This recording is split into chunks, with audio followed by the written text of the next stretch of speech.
أعوذ بالله من الشيطان الرجيم بسم الله الرحمن الرحيم الحمد لله رب العالمين بارئ الخلائق أجمعين والصلاة والسلام على أشرف الأنبياء والمرسلين سيدنا ونبينا وحبيب قلوبنا وطبيب نفوسنا وشفيع ذنوبنا أبي القاسم محمد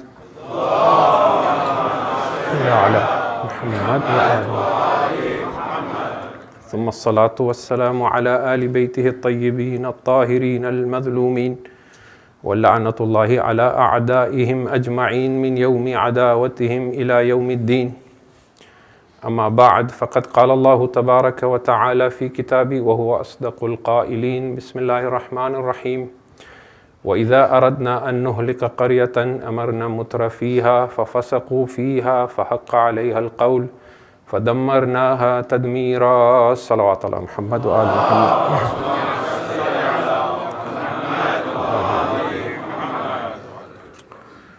The subject of our discussion tonight is the rise and fall of communities.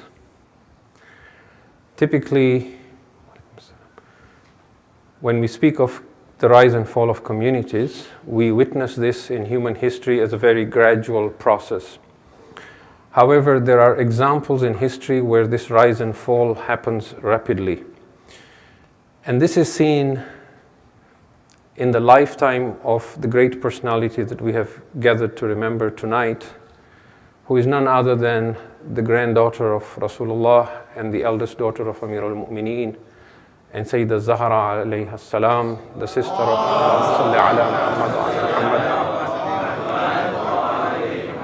the sister of Al-Imamain Al-Hasani wal-Husayn.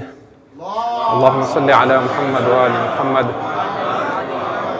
Aqilat Banu Hashim, Alima ghayr muallima, Ummul Masa'ib wa Sharikatul Husayn, Zainab al-Kubra bint Amir al-Mu'mineen alayhim afdalus salatu wassalam. Allahumma salli ala Muhammad. We see in her life not only the rise and fall of nations, but we see her playing a direct role in this. And with all due respect to the Messenger of God and his household, the animosity of the Umayyads to the Hashemites was pre-Islam, from the era of Jahiliyyah. But Islam became the reason and the channel for their animosity towards the Prophet and his family after the message of Islam came. And where the Prophet ﷺ himself stood up against Abu Sufyan, and Amir al-Mu'mineen stood up against Muawiyah, and Imam al-Hasani and al-Husayn stood against Muawiyah and Yazid. But as men, they could only confront them in battle. Where all these great personalities stood up to speak against oppression, but were not able to demolish this dynasty, here we see Zainab al-Kubra alayha salam on her own, with help from Imam al-Sajjad, but plays a pivotal role in decimating and demolishing that entire dynasty. So inshallah we will come to this in more detail.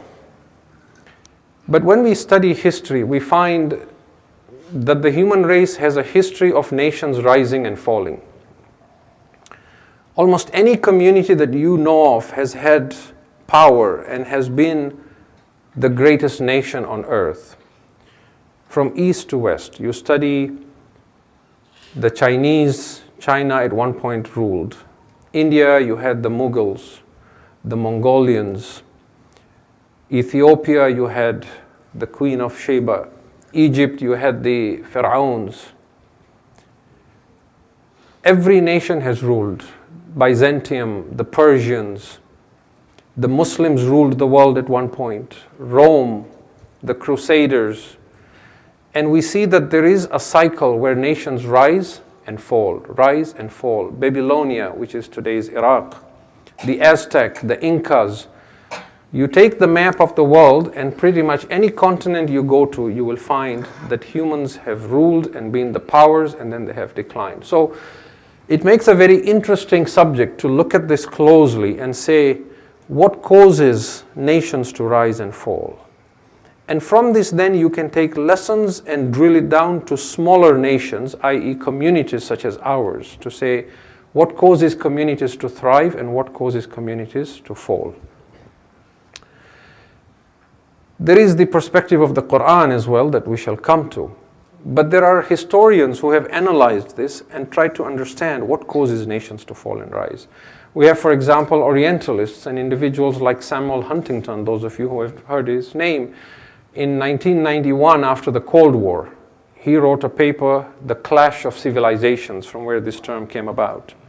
And a few years later, to defend his position, he wrote another paper on this, in which he added, and the remaking of world order.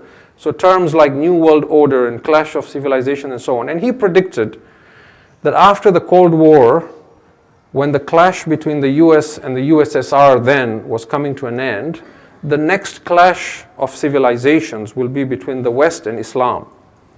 And obviously his views are very controversial, and there are those who support him and there are those who oppose him. But he has done his own analysis to give reasons as to what causes nations to rise and fall. So there are opinions such as, for example, the nations that are larger in number are the ones that will dominate over others, the ones that have more land and greater population. There is the opinion that it is economy that determines why a nation rises or falls. As long as a nation is an economic powerhouse and continues to grow in its wealth, it will rise. When it stagnates in its economy and begins dropping, it will fall. There is the opinion that the rise and fall of nations is determined by intellectual wealth and not financial wealth. That the nation that has the great minds of the world, and if they don't, they will import them through a brain drain. The nation that invents, that constantly is engaged in intellectual thought, research, activity, this is the nation that will rise above others. But when there is stagnation, it will fall. And there are examples in history of this, such as, for example, the Muslims ruled the world as long as they were the contributors to knowledge. Knowledge came from them. They were the custodians of knowledge. But when the Khilafah came to Turkey and they became the leaders and the rulers of Islam, and things that we have spoken about in the past, such as the invention of the printing press, where they were opposed to the use of the printing press because they believed, stamping on the Arabic script was blasphemy, then gradually others took over. Intellectual stagnation. So the nation that has the best universities, the greatest minds, will rise, and once it loses that, it will fall. There is the belief and the thought, and it could be a mix of several factors, but there is the belief that military prowess, military power is what determines the rise and fall of a nation. The nation that has in the past the biggest catapults, and in today's world the greatest number of nuclear bombs, will always be the most powerful nation. And that is why you see there is always this struggle to make sure that even though I will never use, I must have more power than others. When Russia recently announced they've got new weapons that can evade radar and so on, there was a lot of panic, right? Because now there is potential for another nation to become more powerful than we are, and we must always have the upper hand. So there is that idea as well, that the nations that had power, the Mongolians, for example, they just came and swept through the land and just took over. They shall rise and dominate until they fall. If you take this example to smaller groups, such as communities, you will find that the reason a community or a nation rises and falls is typically what happens is you have a large community, and then within that large community, a small group breaks away and forms their own community.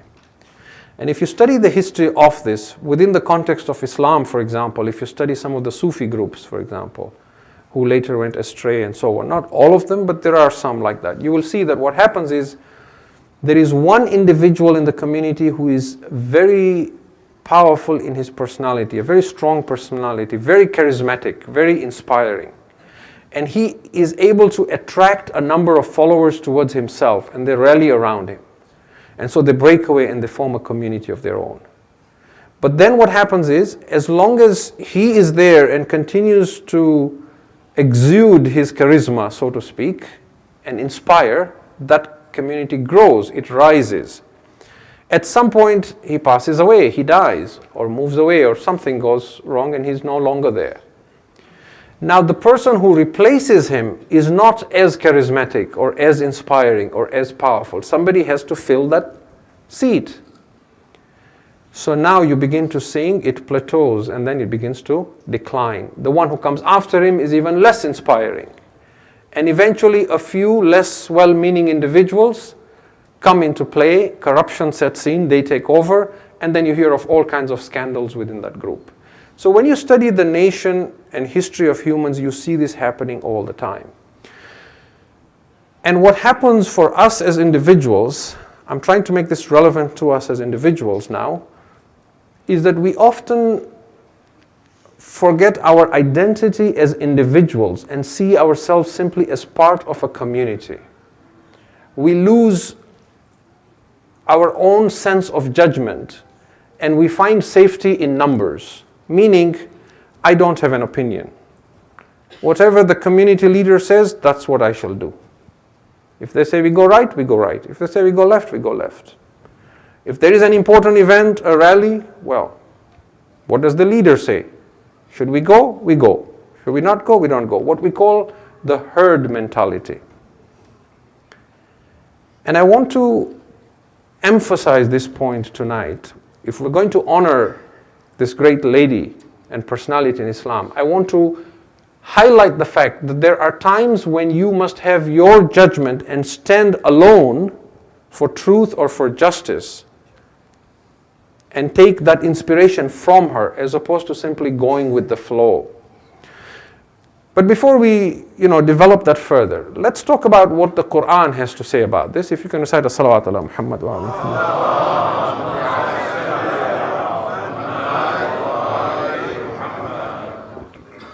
It's very interesting that the Quran speaks of communities' birth, rise, fall, and demise as being as natural as the birth, growth, rise, weakening, old age, and demise of an individual.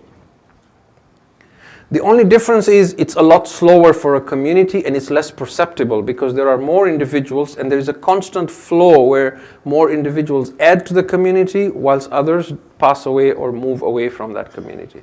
So it doesn't stand out in a very startling fashion that this community has risen or fallen. Consider, for example, that the Quran uses this term ajalun musamma, a decreed fixed period of time. If you take all the verses of the Quran where this word ajal musamma is mentioned and you divide them, you will clearly see that there are themes along which the Quran uses this term. For example, the Quran in several verses says, we created you from dust. Then we gave you life, so that you may live your life ila ajalin musamma, for a fixed period of time. We have set and decreed that for you. In other places in the Quran, there are several verses that say that every night when you sleep, we take your soul away, we cause you to die. Medical science may have a different definition of death. In fact, medical science's definition of death is constantly evolving. Is brain dead really death, and so on and so forth. This is the Quran's understanding, that when you sleep, you die. And when you wake up in the morning, you resurrect again, like you shall on the Day of Judgment. And that is why we are told that Rasulullah sallallahu alayhi wa alihi wa sallam,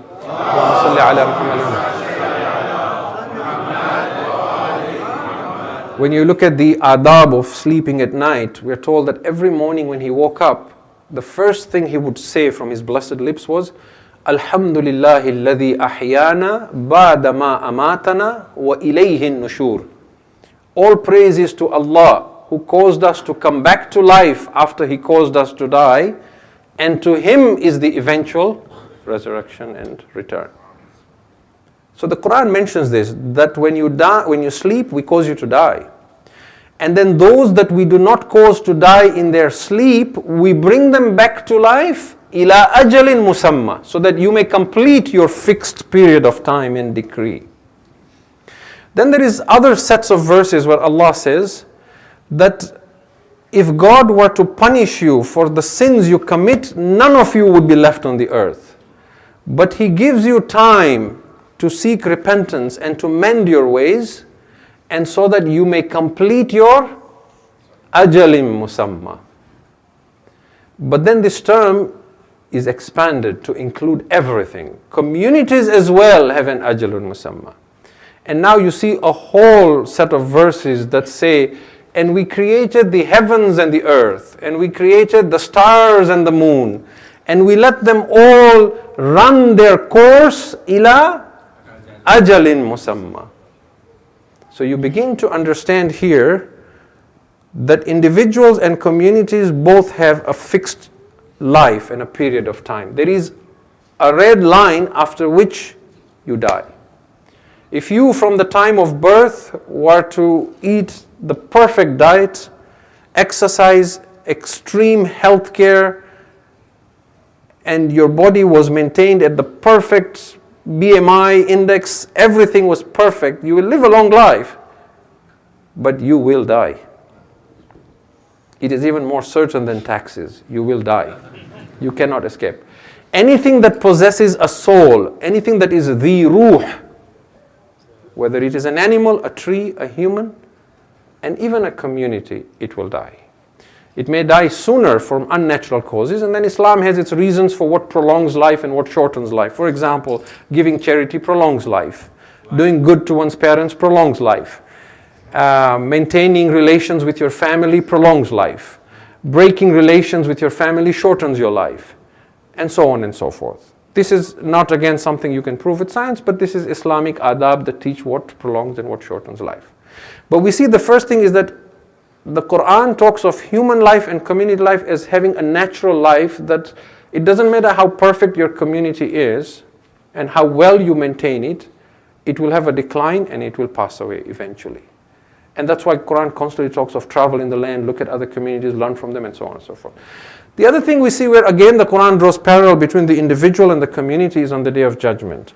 On one hand, the Quran speaks of raising the individual back to life and self-accountability. On the other hand, the Quran speaks of the community and nation being accounted for together as one. For example, the Quran, when it speaks of Fir'aun, it says on the Day of Judgment, Fir'aun will come forth leading his community to the fire of hell. So you get this imagery that when Fir'aun is thrown into the pit of hell, his nation follow him. You know, like a domino effect, like marbles, just one knocking the other, and they all just get swept down the cliff into the fire of hell. The Quran speaks of imams as being just, but it also speaks of imams yad'una ila an-nar, a'immatin yad'una ila an-nar. There are imams who invite you to the fire of hell. Now here's the beauty of the whole thing, how at once you are part of a community, but at once you are an individual who has to be accountable for your own soul. يَوْمَ نَدْعُو كُلَّ أُنَاسٍ بِإِمَامِهِمْ. On that day we shall call every nation with their imam. So you as an individual belong to several communities. Let us suppose you are originally from India. So you are part of the Indian community. And then within India you belong to a particular group or ethnicity. You are Khoja or you are Hyderabadi or you are Punjabi or whatever you are. Now you are part of that community. Then you have come to Canada, mashallah, you have lived here for 20 years, now you are part of the Canadian community. And then you are Shia, Ithna Ashari, Usuli, Imamiya, you are part of that ummah and that community. But out of all these, there is one community that you really feel you belong to. And its leaders are the ones you look up to, and they are your imams. So on one hand, the Quran says, we will not call you individually. We will call your imam, we will call the leaders. And you will naturally gravitate to the one who you see as your imam. And that is why we say it is not simply sufficient to love and admire the Ahlul Bayt. You must follow them, because when you follow them here, you will follow them there. In their fiqh, in their aqaid, in their akhlaq, in their adab, in their usul, in their tafsir. You walk in their footsteps here, you will naturally be pulled and attracted and gravitate towards them there. يَوْمَ نَدْعُو كُلَّ أُنَاسٍ بِإِمَامِهِمْ. But then immediately that verse, after saying we shall call every nation with their imam, it says, فَمَنْ أُوتِيَ كِتَابَهُ بِيَمِينِهِ. So whoever is given his book in his right hand, فَأُولَٰئِكَ يَقْرَؤُونَ كِتَابَهُمْ وَلَا يُظْلَمُونَ فَتِيلًا. Then these are those who shall read their book with delight, and no injustice will be done to them, even to the breadth of a hair. Now do you see the same verse? On one hand it says, we shall call you with your imam. On the same verse it says, and whoever is given his book in his right hand. So you come with your imam, but you have your own book that you read. And naturally your book resembles the book of others standing with you, and you come together. In this world, what attaches you to other humans is your blood relationship, your hasab and nasab. This is my father, this is my mother, this is my brother, this is my sister. And a lot of times young children ask this question, that on the day of judgment, supposing one of my family members does not make it to Jannah, never mind, we don't worry if we'll make it, but we're worried what if another family member doesn't make it to Jannah, then will we miss them? How can I enjoy in Jannah if my brother or sister or father or mother, wal-iyadhu billah, is burning in Jahannam? No, it's not like that. When you die, your relations are severed. There is no brother, father, mother, sister. يَوْمَ يَفِرُّ الْمَرْءُ مِنْ أَخِيهِ وَصَاحِبَتِهِ وَبَنِيهِ. You will, even if you see them, you will run away from them on the day of judgment. Because you say, they'll ask me for favors, I've got my own burden. And we have a very clear hadith from Rasulullah sallallahu alaihi wasallam. He says, Yawmul Qiyamah, there will be no relationship between humans. The only relationship will be between I and my Ahlul Bayt. We are the only ones who will still have a family relationship. Yes, the Quran says that those who make it to Jannah, we will reunite them with their fathers and their brothers and their spouses and their mothers and their children. But what happens is, on the day of judgment, your ma'yar, your measure of who you are attracted to and who you feel close to changes. It is based on iman and kufr. It is not based on blood relationship. You naturally feel affinity and closeness to someone who is like you in your khulq, in your malaka, in your essence, in your spiritual identity. There is a spiritual blood, like you have physical blood, that attaches you, and you feel this is my brother because of how close you are spiritually. Yes, you might see another individual and say, there was a world that was like a dream where we were brothers in flesh and we came from the same womb. But you won't feel it's, perhaps a good example to give is, supposing you went to school when you were 5 years old with another human being, and then you don't see him for 40, 50 years, and then you meet and you say, we went to nursery together. How close do you feel? There is a bit of interest in it, isn't it? That yes, we were together, there's a bit of curiosity, but there isn't that bond, because for the last, another 45 years, you haven't been together. It is a bit like that on the day of judgment. Yes, this person was my father or my brother or my child in another world that is now like a dream. But in this world, there isn't that sense of closeness until the accounts have been settled. So I digressed here a little bit, but again, the Quran is speaking of rising of nations and individuals. And then the Quran speaks of punishment as well. And again, we find it very interesting that sometimes the Quran speaks of an individual being punished, and sometimes it speaks of a nation being punished. And the methods by which an individual is punished, again, is very similar to how a nation is punished. Sometimes the punishment is dramatic. Earthquake, volcano, brimstone, raining stones from the sky, flood, so on. Sometimes it is imperceptible. The community stagnates, the economy goes down, children are not being born, a lot of people growing old, deteriorates, illness, moral values decline, and the community dies and is punished very, very slowly. The same happens for individuals. Sometimes a nation is punished with what we call quote unquote bad things, loss of wealth, loss of children, loss of health, so on. Sometimes a community is punished with quote unquote good things. The more they sin, the more wealth they get, the more pleasure they get, the more they are distracted from the remembrance of God and their attention is turned towards the world. Do not think, the Quran says, this is good for them. بَلْ هُوَ شَرٌّ لَهُمْ. This is actually evil for them. But they do not realize. And this is a concept we've spoken about before. It is called istidraj. سَنَسْتَدْرِجُهُمْ مِنْ حَيْثُ لَا يَعْلَمُونَ. We will take them from a place they never imagined. So individuals as well get punished in the same way as we see this get punished. Now, I come to the verse of Quran that I began the majlis with. That Allah in Surah Al-Isra, chapter 17, verse 16, tells us how He destroys nations. وَإِذَا أَرَدْنَا أَن نُهْلِكَ قَرْيَةً. And when we have made this intention that we want to destroy a town or a city or a nation, أَمَرْنَا مُتْرَفِيهَا. We command the mutrafin in that community, and I shall define it.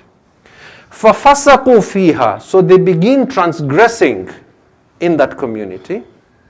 فَحَقَّ عَلَيْهَا الْقَوْلُ. So the decree of punishment comes to pass. It now becomes deserving of that. فَدَمَّرْنَاهَا تَدْمِيرًا. Then we decimate it and utterly destroy it.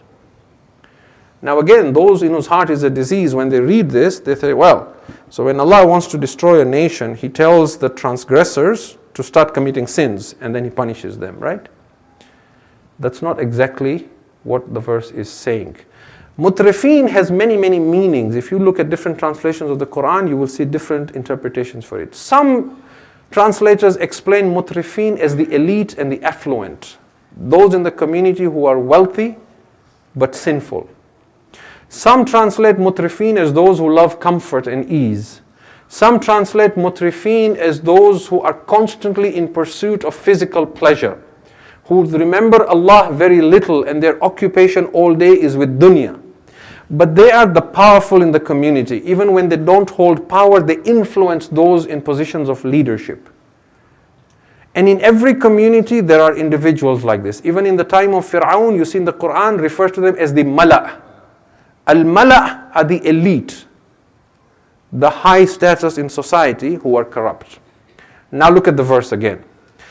وَإِذَا أَرَدْنَا أَن نُهْلِكَ قَرْيَةً. And when we want to destroy a nation, أَمَرْنَا مُتْرَفِيهَا. We command these elite, these mutrafin. What do we command them? We command them to do good. We command them, we send a prophet and we tell them to start obeying and to stop their evil ways. That is what amarna means. Amarna mutrafiha. فَفَسَقُوا فِيهَا. And they in response rebel. And they begin committing transgression. And because of that, they become deserving of punishment. You can see the dilemma here. On one hand, if Allah was not to send a guide and a warner, then these same people would complain on the Day of Judgment. You did not send us a guide. If you would have sent us, we would have been guided. On the other hand, when He sends a guide, they oppose, and that becomes the cause of their destruction. Because once Allah sends you a prophet, and then you still deny and you kill the prophet or oppose him, then you become deserving of physical and immediate punishment. And then therefore the Quran gives example of this mutrafin. It gives the example of Nuh. Look at the example of Nuh. When we sent him to the community, the mutrafin opposed him, then we destroy them. Look at the example of Fir'aun. Look at the example of Ad and Thamud. Look at the example of Lut.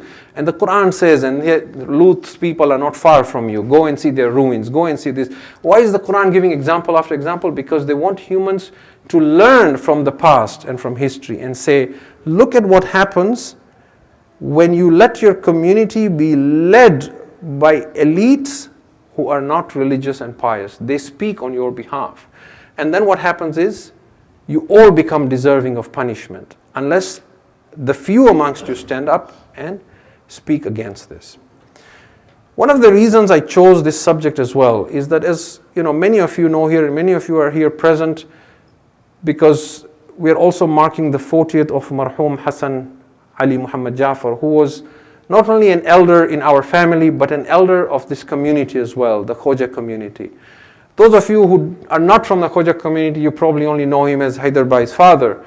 But those of you who are Khojas, you know that he was regarded as an elder in the community, and he left his legacy by writing profusely on the history of this community.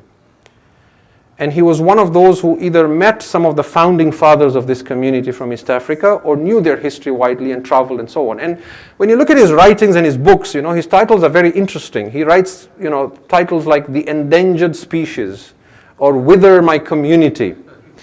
And, when he'd visit Canada, I'd make it a point to go sit with him, because I always found it very refreshing and interesting to learn from him and see the history of this community and his perspective. And one of his concerns, not necessarily for all the Khojas in all parts of the world, but certainly for some parts of the world, was the decline of the community. And he saw this directly as a problem because of the community stagnating in its leadership and its understanding. And again, not speaking of all parts of the world, but certainly certain places.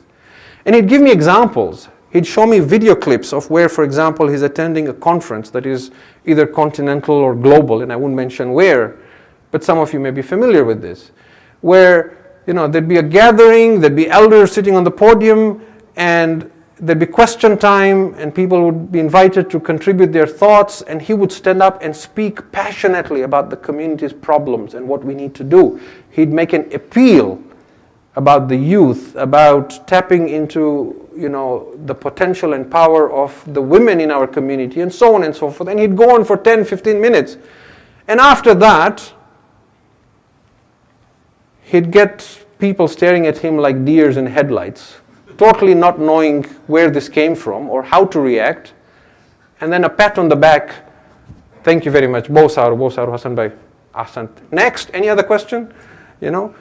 And this really broke his heart at times. And he would tell me, I just sit at home. I don't even go out and talk to the community anymore, right? So we need to really think about this and understand. And the point I want to make here again is that a lot of times our attitude when we speak of nations and communities is that we think of ourselves as part of a community, but we forget our accountability as individuals. That if we see something wrong, and I'm not speaking of anything in particular here, we have an obligation to stand alone, sometimes against the nation. What is important is to realize, is my nation on the rise or on the fall? Why? Because as I said, every nation rises and every nation falls. And what I have come to believe is that while it is possible for an entire community to attain salvation, as in the case of the Prophet Yunus, a community at the end of the day is nonetheless made up of individuals. It is the individuals that make the community.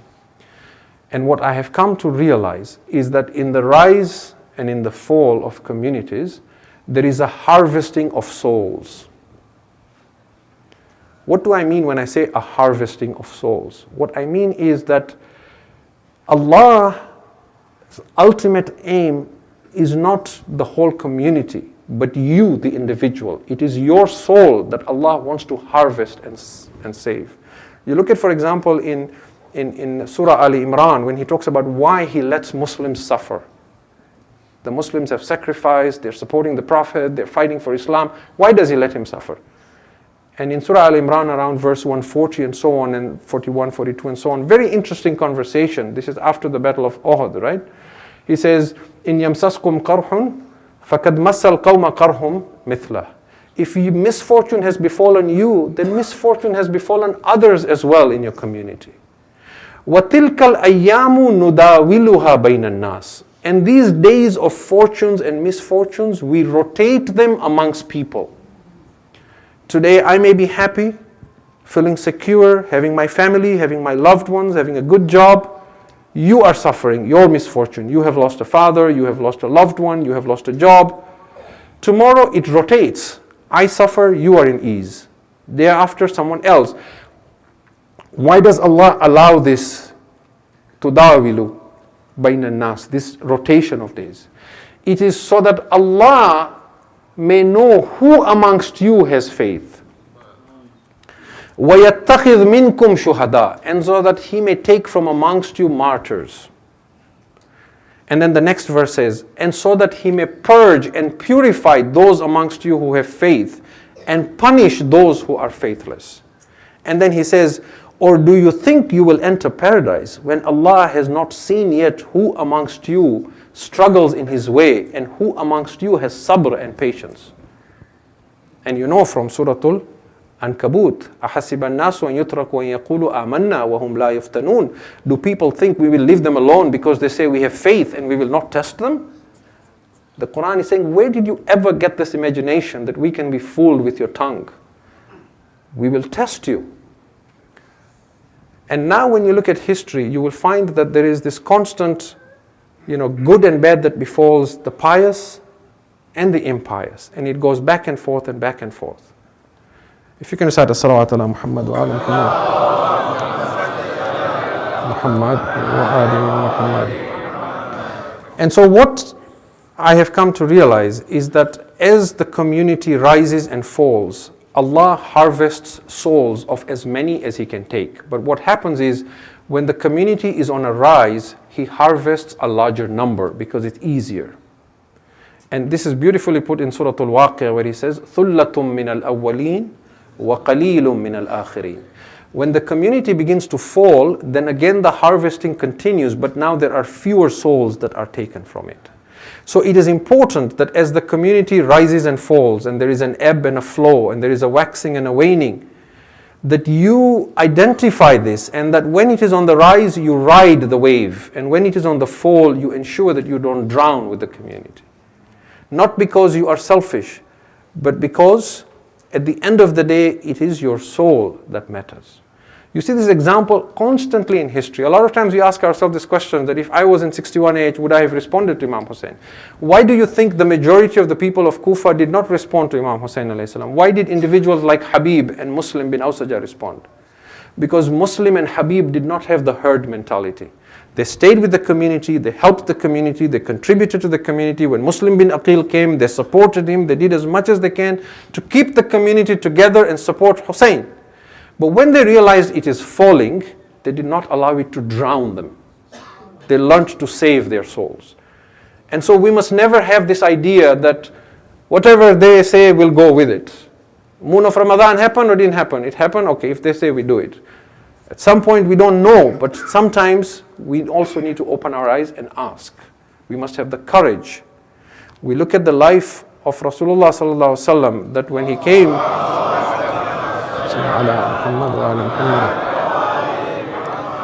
when he came to preach Islam, there was a fall. He began to bring a rise in Islam. He found dedicated people to follow him.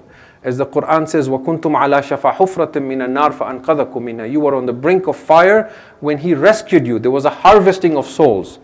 But we find immediately after the demise of the Prophet, when leadership and power falls away from the true Imams, there is a decline. And now there is a fall. So there are less souls that are harvested. Then we find Amir al-Mu'mineen takes on the Zahiri Khilafat, and again there is a rise. And the Umayyads come to power, and again it falls. And within 50 years, we find 3 Imams have been martyred. One in sujood in the month of Ramadan. One has been poisoned until he coughs up his liver. Another is kept hungry and thirsty and massacred in the desert 50 years after the Prophet. How does this happen in the community? And what do those individuals who inspire us teach us? We see that this is where Imam Hussein alayhi salam has a brilliant plan, that Hussein did not come to Karbala by accident. He takes his family with him and he plants them in Karbala, knowing fully well that Yazid will want to gloat and he will take the women as captives, because Yazid does not know who Zainab is.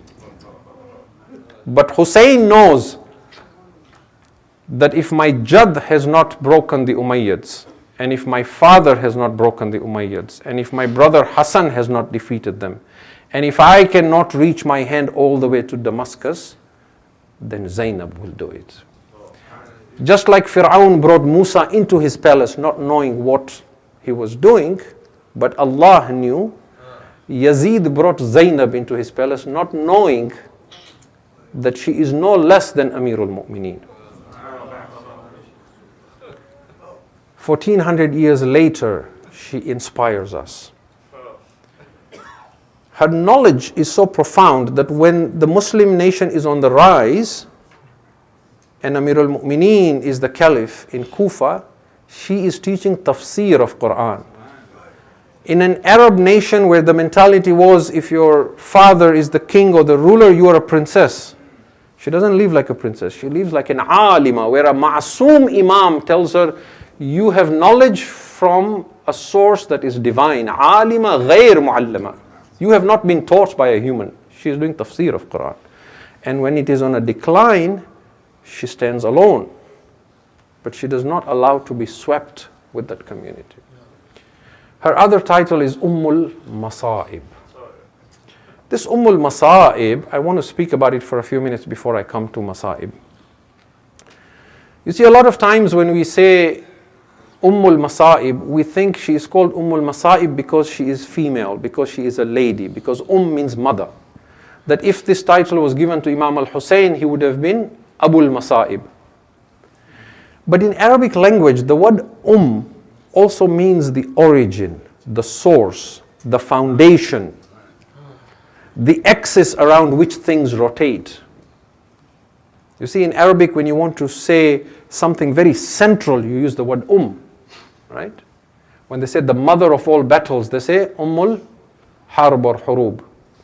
Mecca was the center of Arabia. It was called Ummul Qura. Surah Al-Fatiha is sometimes called Ummul Quran. The Quran is said to have been watered down and sent down from a higher source. But it was watered down so humans could understand it. And this original source is called Ummul Kitab.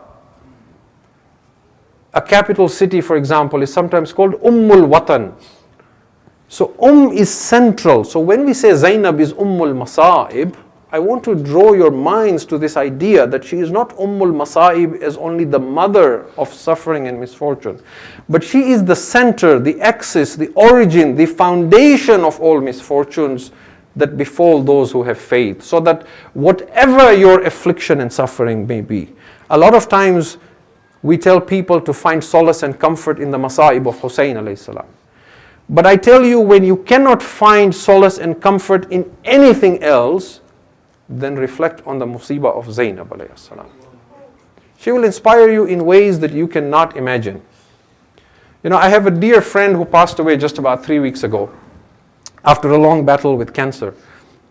And he had all but stopped even going to the mosque because with all the chemotherapy and so on, he couldn't bear scents and people applied perfume and so on. And about, a month or two ago when we were marking the wiladat of Sayyidah Zainab alayhi salam, I used to speak to him often and, he said to me, today I'm going to the mosque. I said to him, why are you going to the mosque? Because I know the scent and today's wiladat of Sayyidah Zainab, there will be perfume, people will be applying, it will bother you. He said, I have to go and pay my respects to this Bibi.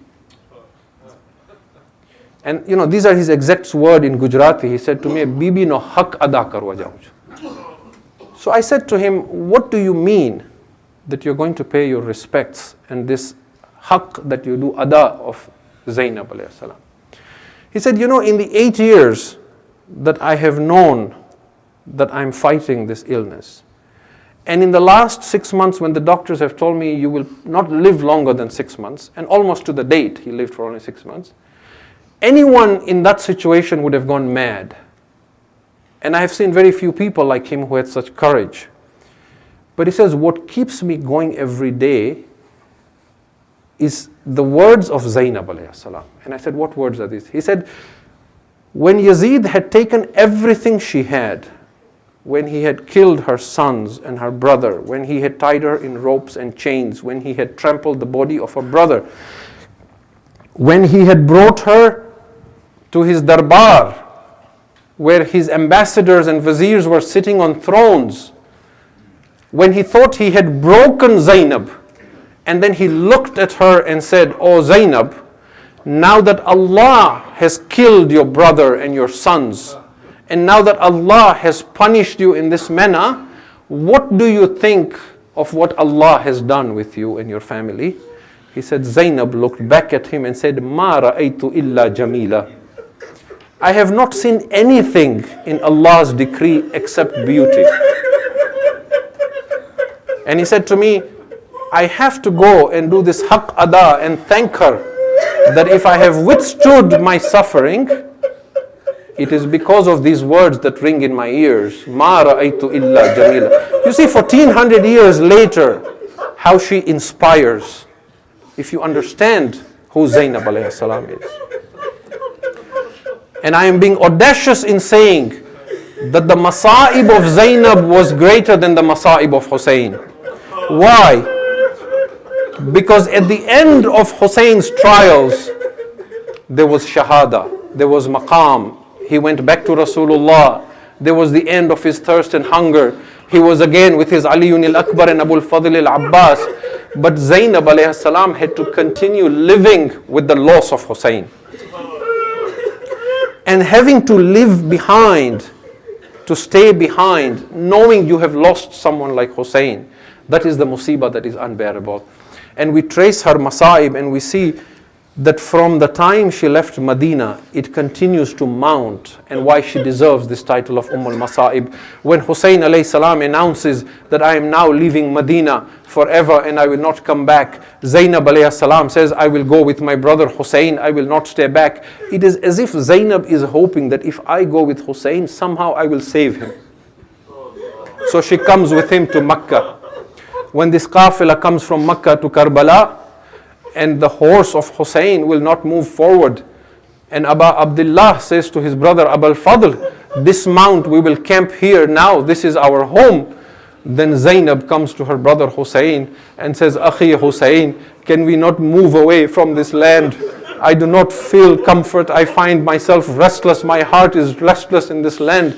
And when Hussein asks his sister Zainab, what is it that makes you restless in this land? She says, I can hear the voice of a lady crying, Wa Husaina, Wa Gurbata. But Zainab's aim is to save Hussein. She wants to move away from Karbala so that perhaps my Hussein will be saved.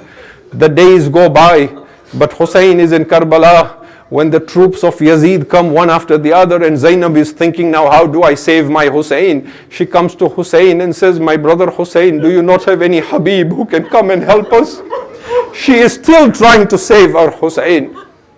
But Habib and Muslim are gone. Zainab gives her sons to save Hussein, but Hussein is not saved. Zainab gives her Abbas and the brothers of Abbas, but her Hussein is not saved. al-Masa'ib gives her Aliyun al-Akbar and Qasim. Alas, Zainab gives her infant, but Hussein is not saved. You will see that on the day of Ashura, that even when Imam as-Sajjad is dragging his sword on the hot sands of Karbala and says, I'm going for jihad, Zainab does not stop Sajjad until Hussein says, Zainab, hold back Sajjad. Because the Imamat depends on him, because Zainab wants to save Hussein. But when al-Masa'ib realizes that Hussein cannot be saved, and for the last time she bids farewell to her brother, I do not know how Zainab saw Hussein leaving for the Maidan, but Hussein gave her an amana and said, oh Zainab, whenever you feel pain of my loss, turn your attention to my Sakina. She will be the source of comfort. Oh Zainab, when you find water, then give water to my Sakina and take her back to Medina with you. Zainab holds the child and watches her brother in the Maidan doing jihad. The Arbab of Azhar say that when Hussein disappears from the sight of Zainab, then Zainab runs out to the battlefield. She looks for a mount and stands over it. She is looking for her brother Hussein.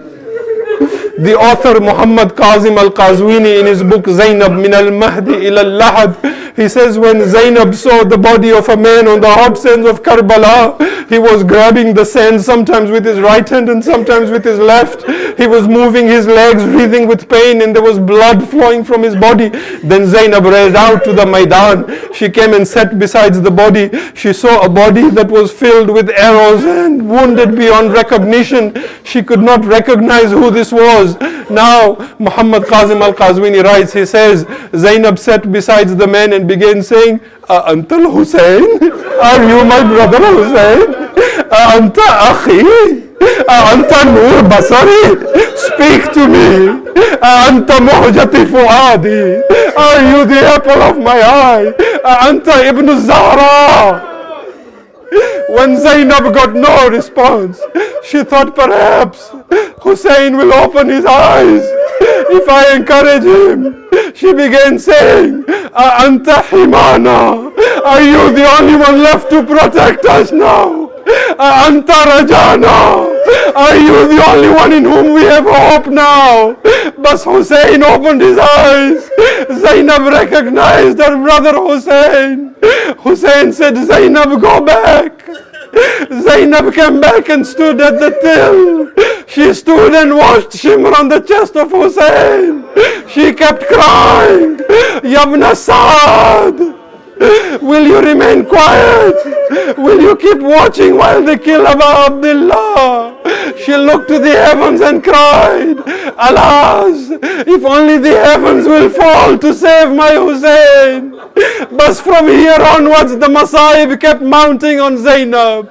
Sometimes she ran into the tent to save Imamat. Sometimes she went looking for Sakina. Sometimes she cried over the trampled body of Hussein. Zainab went back to Medina. The Arbab of Azaz say Zainab lived for only 6 months or a few years after this. She was brought back to Sham by Yazid. Some say she preached in Cairo and Yazid brought her to Sham. Some say she was poisoned. Others say a farmer who loved Yazid hit her with a spade on the head and injured her. But when Zainab rested in Sham, she took her place again as the one who freed Sham, as if calling out to Hussein and saying, Oh Hussein, you left your amana with me. I left your amana in the prison of Sham. I have returned to Sham to rest with your daughter Sakina until the Yawm al-Qiyamah. ألا لعنة الله على القوم الظالمين وسيعلم الذين أي منقلب ينقلبون. ماطم حسين يا حسين